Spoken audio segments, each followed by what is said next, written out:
If you can believe, all things are possible to those who believe in. నమ్మువానికి సమస్తము సాధ్యము. కాబట్టి ఈరోజు మీరు అలా కామ్గా ఉండొద్దు. తీసుకోండి ఏ ఏరియా, ఒక ప్రాంతం తీసుకోండి. ఏ ఏరియా, నాకు ఈ భయమా, ఇది చేయలేకపోతున్నానా, ఈ వ్యాధి తగ్గట్లేదు, ఈ అప్పులు ఎక్కువైపోయాయి, ఈ భయం పోవట్లేదు, పిల్లల భవిష్యత్తు ఏంటో, మా ఆయనకి ఏమవుతుంది అనే భయం, నాకేమవుతుంది, ఈ భయం విషయమే రాసుకో. ప్రే. ఎందుకంటే దేవుడు పిరికితనంగా ఆత్మని ఇవ్వలేదు అంటాడు, అవునా కదా? మనం చూసాం. దేవుడు ఏమి ఇచ్చాడంట, మనకి ఏ ఆత్మని ఇచ్చాడంట?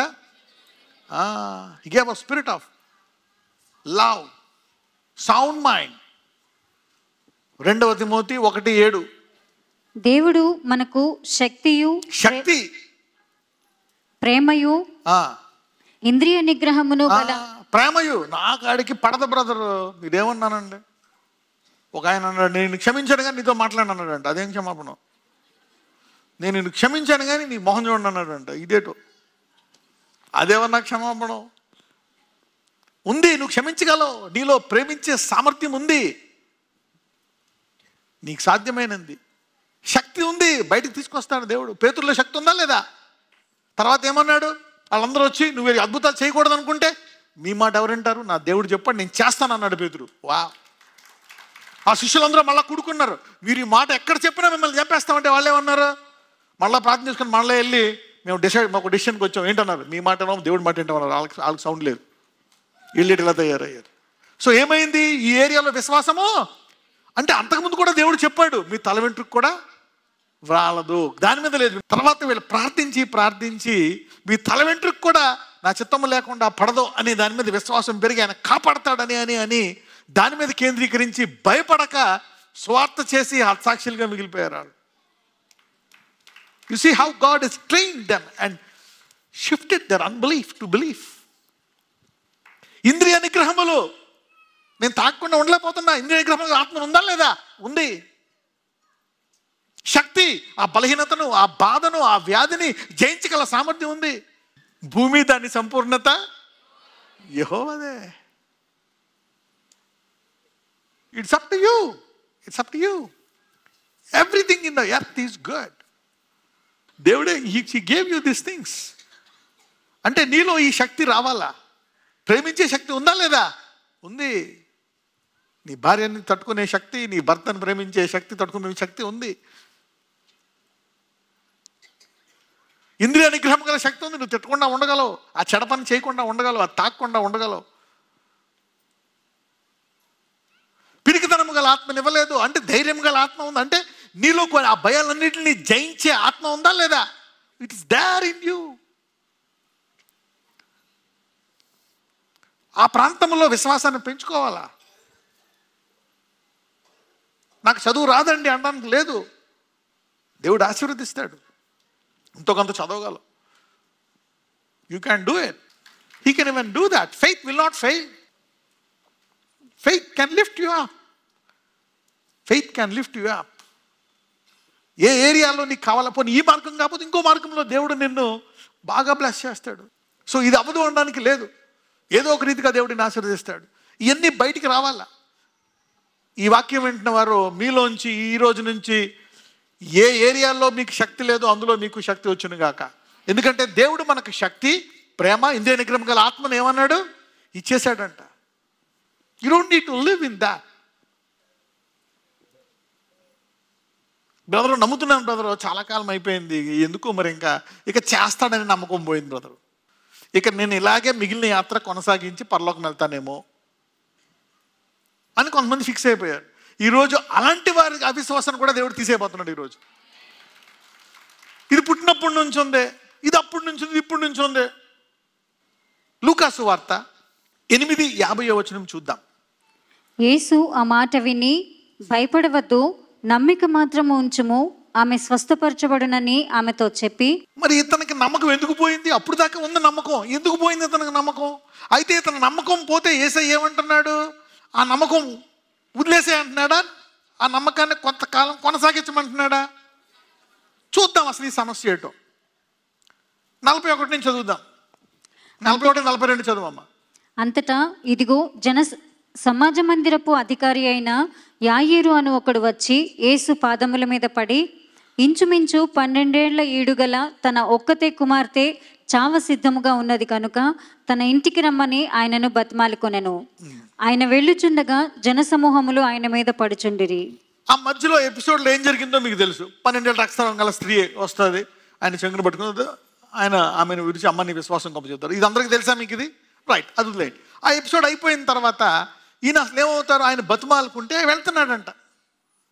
యాయిరు ఆయన కుమార్తె 12 ఏళ్ళు, ఓకే, చావ సిద్ధముగా ఉంది. అంటే ఇంకా ఒక రకంగా చూస్తే కుని ప్రాణంతో ఉంది. అవునా అయ్యా, కుని ప్రాణంతో ఉంది, మనం త్వరగా వెళ్ళి నువ్వు వస్తే ఏదన్నా చేస్తే ఆమె బతుకుతుందయ్యా అనే టైప్లో యేసుప్రభువు చెప్తే ఆయన బయలుదేరాడంట. వెళ్తుండగా ఏదో ఒక ఎపిసోడ్ జరిగింది, లేటు. మోస్ట్ ప్రాబబ్లీ యాయిరు ఆ స్త్రీని చూసి కొంచెం కోపం వచ్చి ఉంటుంది.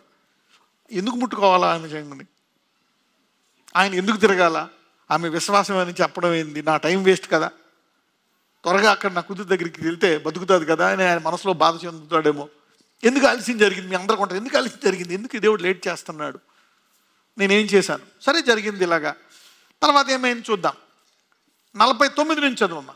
ఆయన ఇంకనూ మాట్లాడుచుండగా సమాజ మందిరపు అధికారి ఇంట నుండి ఒకడు వచ్చి, నీ కుమార్తె చనిపోయినది, బోధకుని శ్రమ పెట్టవద్దని అతనితో చెప్పాను. ఆమె అమ్మ నా చెంగి ఎవరు పట్టుకున్నారన్నో, ఒకళ్ళేమో శిష్యులేమో, అయ్యా ఎంతమంది గుమ్మిగూడి ఒకళ్ళ మీద ఒకళ్ళు పడుతుండగా నీ చెంగి ఎవరు పట్టుకున్నారు అంటే ఏం చెప్తావు నాయన. ఈ పక్కన ఈ యాయిరు కోపం వచ్చి ఉంటుంది. ఈయన అడగం ఏంటి, ఈయన ఎక్స్ప్లెనేషన్ ఇవ్వడం ఏంటి, ఈ మధ్యలో ఆమె విశ్వాసం ఏంటి, అఫ్ కోర్స్. కానీ అతనికి ఒక రకంగా టెన్షన్. తర్వాత ఈ లోపు ఇదంతా అయిపోయింది, సర్లే పద త్వరగా ఇంకెవరు అడ్డు రాకుండా ఉంటే బాగుండని లోపు ఒక అతను చెప్పాడంట. ఏమని చెప్పాడంట యాయిరు దగ్గర వచ్చిన అతను, నీ కుమార్తె అంటే ఇప్పుడు ఏం చేసుకోవాలి, ఇప్పుడు నువ్వు ఆయన వదిలేసి వచ్చి ఏం చేయాలా, ఒక పెట్టి రెడీ చేసుకొని అమ్మాయిని తీసుకెళ్ళి ఏం చేయాలా.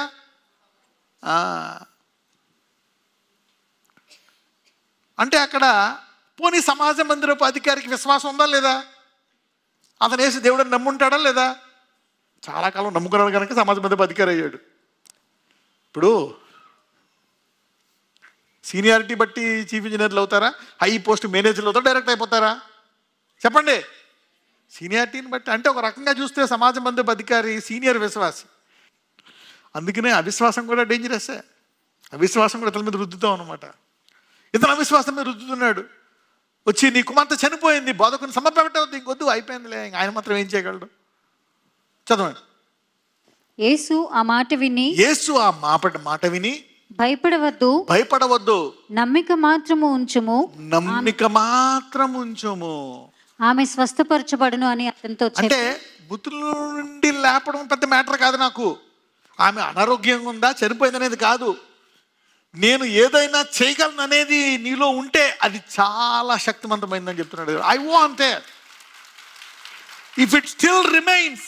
అదే నా కుమార్తె కుని ప్రాణంతో ఉన్నప్పుడు వచ్చావు, చనిపోయింది ఉన్నప్పుడు కూడా నీకు విశ్వాసం ఉందనుకో, your faith is greater than anything, even the death. నీ అప్పుల కంటే, నీ అనారోగ్యాల కంటే, నీ బాధల కంటే, నీ కష్టాల కంటే, అందరికంటే గొప్పదే ఏంటి? విశ్వాసం. ఇక్కడ యేసుప్రభువు వారు ఏమంటున్నాడు? నమ్మిక మాత్రం ఉంచుము, ఆమె స్వస్థపరచబడును అని చెప్తుందండి. అంటే ఏంటి? ఏదైతే ఇక జరగదో, అయిపోయింది అనుకుంటున్నావో, ఈరోజు దేవుడు చెప్తున్నాడు, నువ్వు విశ్వాసం ఉంటే ఈ రోజు నుంచి అది సాక్ష్యంగా మారుతుంది. I don't know what has stopped in your life, what you thought it is finished. God's telling. నాకు పెళ్ళి అవ్వదు అని ఫిక్స్ అయిపోయావా? ఈ గడ్డ పోదు, నా భర్త మారడు, నేను నా బుద్ధి మారదు, నా బలహీనత పోదు అనుకుంటున్నావా? God is doing something in your life today. If you hold on, God's changing. నీ భర్తను మారుస్తాడు, నీ కుమారుని మారుస్తాడు, నీ కూతుర్ని మారుస్తాడు, ఆ గర్భాన్ని తెరుస్తాడు, ఆ పాపపు బుద్ధి తీసేసి పరిశుద్ధ మార్గములోకి వెళ్ళేటువంటి సామర్థ్యాన్ని ఇస్తాడు. ఇంద్రియ నిగ్రహం వస్తుంది. ఏమొస్తుంది? ఆ పాపం చేయకుండా ఉండడానికి ఏమొస్తుంది నీకు? ఆశా నిగ్రహము. Will get self control.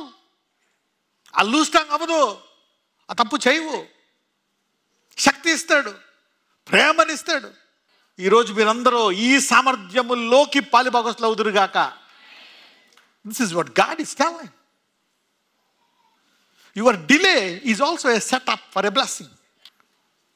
So your delay is not a hindrance. Even death is not a hindrance. అయిపోయింది పని అన్నాను లేదంటున్నాడు దేవుడు. నువ్వు నమ్మిక మాత్రం ఉంచు అంటున్నాడు. ఇంకా అనుకోవచ్చు సమాజ మందిరపు అధికారి ఏదో గౌరవించాం మనం ఇన్ని ప్రవక్తలాగా బాగుపడుతున్నాడు అని ఇదేంటిది, చచ్చిపోయినా సరే నమ్మిక మాత్రం ఉంచమంటాడు ఏంటి అంటే అర్థం ఏంటి?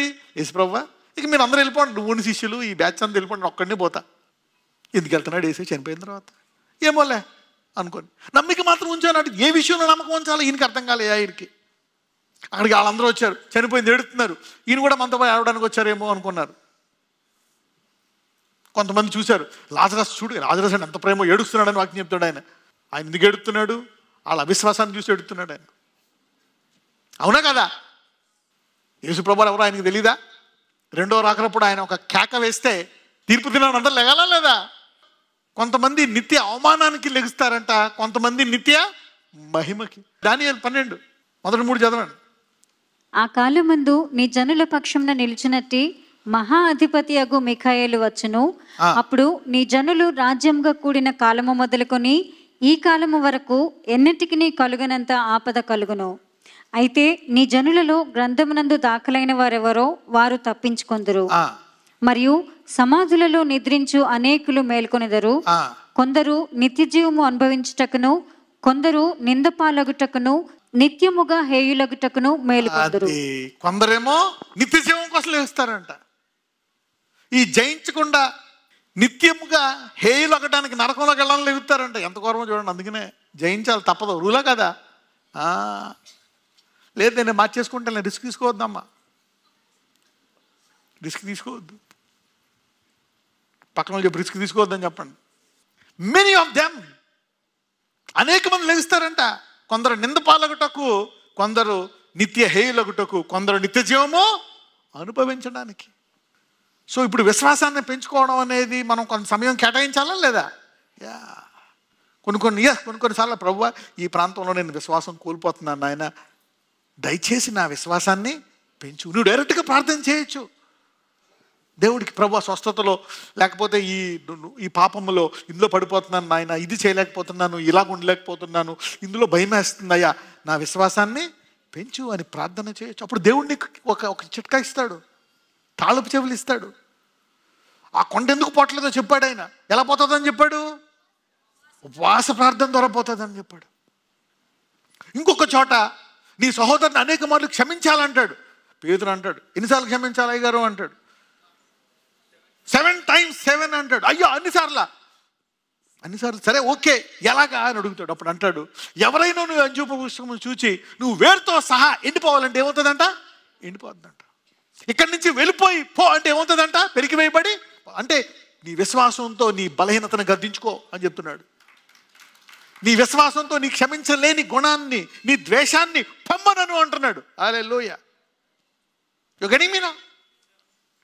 So faith can be exercised in that area. నేను ప్రేమించలేకపోతున్నాను అయ్యా, ద్వేషం పెరిగిపోతుంది, నీ ద్వేషాన్ని గద్దించమంటున్నాడు. అక్కడ ఆ కొండను చూసుకోమంటున్నాడు. He gives you techniques. ఉపవాసం ఉండే ఆ ప్రాంతంలో అంటున్నాడు. ఎంతమందికి అర్థమవుతుంది ఈ వాక్యం? తర్వాత అనేక మంది మీ ప్రాంతాల్లో ఏ ప్రాంతంలో అయితే బలహీనంగా ఉన్నారో అందులో మీ విశ్వాసం పెరుగుతుంది. ఆ ప్రాంతంలో దేవుడిని అడగాలి, ప్రభు నాకు ఎందుకు రావట్లేదు జాబు, ఈ ప్రాంతంలో నాకు విశ్వాసాన్ని, ఈ పరిస్థితిని గట్టెక్కడానికి విశ్వాసం, నా జీవితం ఎలాగుంటుంది? దేవుడు ఒక వాగ్దానం ఇస్తాడు నీకు. వాగ్దానం అనండి. అబ్రహాంకి ఒక వాగ్దానం ఇచ్చాడు, నీవు మంచి వృద్ధాప్యమందు మరణిస్తావని. ఎందుకు? గడిగడి గండం అక్కడ. యాత్రికుడు ఎప్పుడు ఎవరిని చంపేస్తారో తెలియదు. ఆల్రెడీ ఒకసారి భార్యని చెప్పాడు, నన్ను కాపాడే అని. ఫరో రోజు ఇలా చేస్తాడు. కాపాడిందా లేదా? కాపాడింది. భయంతో. అందుకు దేవుడు ఒక వాగ్దానం ఇచ్చాడు, నీవు మంచి వృద్ధాప్యమందు. నెరవేరిందా లేదా? నెరవేరింది. అంటే ఆయన ఎందుకు భయపడుతున్నాడు? దాని మీద విశ్వాసం తక్కువ. ఈ ఐగుప్తు రాజుల మీద, వారి కత్తుల మీద, వారి యొక్క మూర్ఖత్వం మీద విశ్వాసం పెరిగిపోయింది. పొద్దున్న లేచి న్యూస్ అదే వస్తుంది, ఎన్ని చూస్తున్నాడు అనమాట. అందుకే దేవుడు ఈయన విశ్వాసం పెంచాలా అని చెప్పి అతన్ని, నీ పిల్లలు ఎలా చేస్తారు అంటే నక్షత్రాలు అలా చేస్తాను అన్నాడు. రాత్రి పడుకుంటే నక్షత్రాలు కనపడితే, పగలు నడుస్తూ ఉంటే కనపడితే ఇసుక. సో ఈ రకంగా పగల రాత్రి అతని విశ్వాసాన్ని పెంచి, వృద్ధుడైనా సరే సారమ విశ్వాసాన్ని పెంచి బలహీనతలో ఆమెకు బలాన్ని ఇచ్చాడు. అబ్రహాముకి వృద్ధాప్యంలో విశ్వాసాన్ని ఇచ్చాడు. God can increase your faith. సాధ్యమైందా లేదా? సాధ్యమైంది. ఇంతమందిని ఎలా క్షమించాలి ప్రభు, నా వల్ల కాదు అని అనలే. ఏమన్నాడో తెలుసా? నా విశ్వాసాన్ని పెంచు అన్నాడు. అక్కడ ఒక శిష్యుడు, తీయమ్మా ఒకసారి లూకా 17:5. ఐ థింక్ ఫస్ట్ నుంచి చదవాలేమో. ఆయన తన శిష్యులతో ఇట్లా, నేను అభ్యంతరములు రాకపోవుట అసాధ్యము, కానీ అవి ఎవని వలన వచ్చునో వానికి శ్రమ. వాడి చిన్నవారిలో ఒకనికి అభ్యంతరం కలుగచేయుట కంటే వాని మెడకు తిరిగట్రాయి కట్టబడి సముద్రంలో పడద్రోయబడుట వానికి మేలు. మీ విషయమై మీరే జాగ్రత్తగా ఉండుడి. నీ సహోదరుడు తప్పిదము చేసిన ఎడల అతని గద్దించుము, అతడు మారు మనసు పొందిన ఎడల అతని క్షమించుము. అతడు ఒక దినమున 7 మారులు నీ ఎడల తప్పిదము చేసి 7 మారులు నీ వైపు తిరిగి మారు మనసు పొంది తిని అనిన ఎడల అతన్ని క్షమింపవలెను అనెను. అపోస్తులు మా విశ్వాసము వృద్ధి పొందించుమని ఏమన్నారంట? నా వల్ల అయితే కాదు అని అనలే. ఏమన్నారంట? మా విశ్వాసాన్ని. ఎందుకు? అంతకుముందు ఒక డైలాగ్ వచ్చింది వాళ్ళకి, నమ్ముట నీ వశమైతే నమ్మువని సమస్తము. కాబట్టి ఇప్పుడు ఇది క్షమించాలంటే మాకేం కావాలా? అప్పుడు ఏమడిగారు? మా విశ్వాసాన్ని. యుసీనా, ఈ రోగం తగ్గడానికి నా విశ్వాసం, ఈ అప్పుల నుంచి రావడానికి విశ్వాసం, నా భర్తను మార్చుకోవడానికి, ఈ ప్రాంతంలో నా విశ్వాసాన్ని పెంచు, నా విశ్వాసాన్ని పెంచు. నువ్వు సమస్తమునకు తండ్రివి, నాకు మంచి భర్తను చూసి వివాహము చేయగలవయ్యా. You can do it. You don't know how things happen miraculously. ఇంకా చాలా ఉన్నాయి విషయాలు, కానీ వాటిలో కూడా నమ్మకం ఉంచుతున్నా గట్టెక్కిస్తాడు. మీరు ఉంచండి, మిమ్మల్ని గట్టెక్కిస్తాడు. ఆ తర్వాత ఏం జరిగింది? అమ్మ 49-56 వరకు చదివే. యేసు ఆ మాట విని, భయపడవద్దు, నమ్మిక మాత్రం ఉంచుము, ఆమె స్వస్థపరచబడునని అతనితో చెప్పి ఇంటికి వచ్చినప్పుడు పేతురు, యాకోబు, యోహాను అనువారిని, ఆ చిన్నదాని తల్లిదండ్రులను తప్ప మరెవరిని ఆయన లోపలికి రానియలేదు. ఎందుకంటే వాళ్ళ అవిశ్వాసాలు ఎక్కువ మందిని పెట్టుకోకూడదు. మనం నమ్మనోళ్ళని. అందరూ ఆమె నిమిత్తం ఏడ్చుచు రొమ్ము కొట్టుకొని చుండగా ఆయన వారితో, ఏడ్వవద్దు, ఆమె నిద్రించుచున్నదే కానీ చనిపోలేదు అని చెప్పెను. ఆమె చనిపోయినని వారు ఎరిగి ఆయనను అపహసించిరి.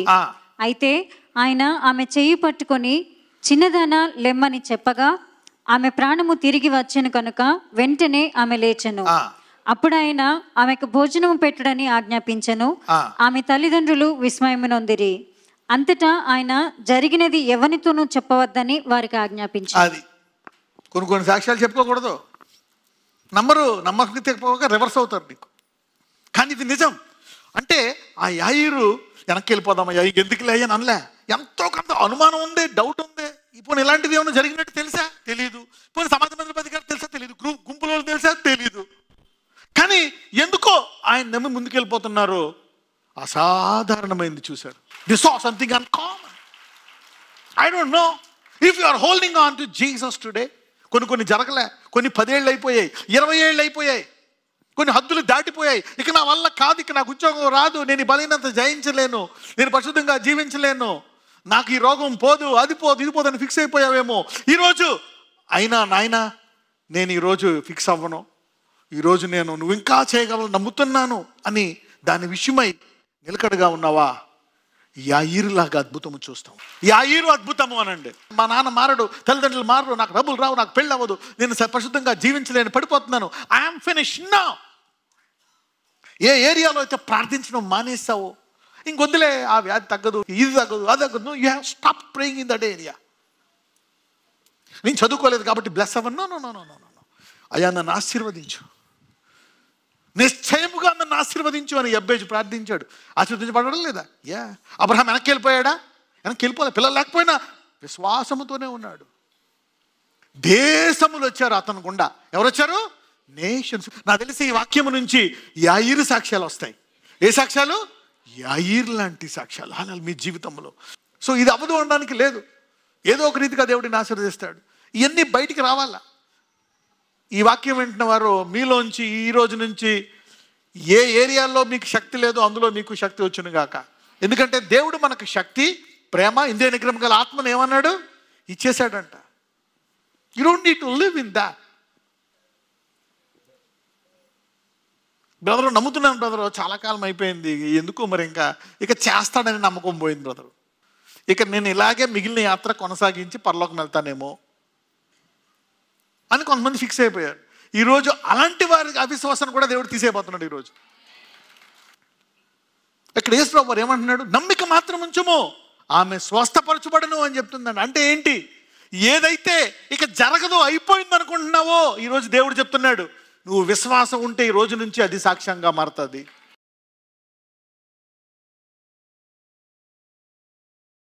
ప్రే, అయ్యా అసాధ్యమైనవి చేయను, ఆయన నన్ను ఆశీర్వదించు, నేను పరిశుద్ధంగా జీవించాలా, I want be whole, I want overcome this mind, ఈ పానిక్ అటాక్, ఈ మెంటల్ అటాక్, ఈ అధిక రక్తస్రావం పోవట్లేదు నాయన, stop it in Jesus name. నా విశ్వాసాన్ని పెంచు నాయన. శిష్యులు అడిగారు, మా విశ్వాసాన్ని పెంచు. నేను క్షమించలేకపోతే మా విశ్వాసాన్ని పెంచు లార్డ్, ఇంక్రీజ్. ఎందుకంటే నమ్మితే నమ్మువానికి సమస్తము సాధ్యము. Lord increase my faith. నేను భయపడేదాని విషయమై నా విశ్వాసం పెంచు, నా భయాలన్నీ విశ్వాసాలుగా మారును గాక.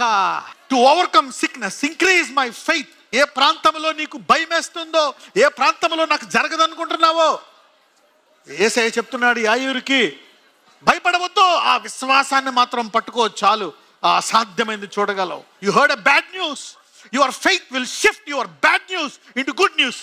B healed in Jesus mighty name. In Jesus' mighty name I pray, amen.